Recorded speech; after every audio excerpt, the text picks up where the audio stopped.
বাড়িতে ব্রেকফাস্ট বানাতে দেরি হলে, খুব খিদে পেলে বা সকাল সকাল কোথাও বেরোনোর থাকলে তখন কিন্তু এক গ্লাস এই ছাতু গুলে দিলে অনেকক্ষণ পেটটা ভরা থাকে।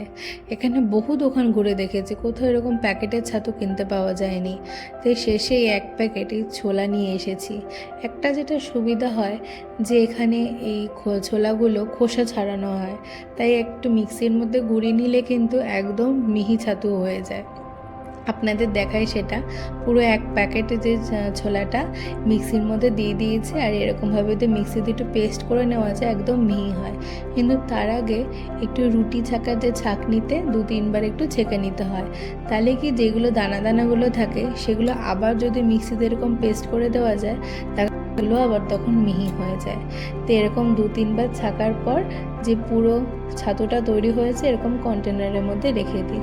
তাহলে চটজলদি কোথাও বেরোনোর আগে একটু ছাতুগুলো নিলে বা সকাল সকাল খিদে পেলেও যদি একটু এক গ্লাস ছাতুগুলো নিয়ে খাওয়া যায়, পেটটা কিন্তু অনেকক্ষণ ভরা থাকে।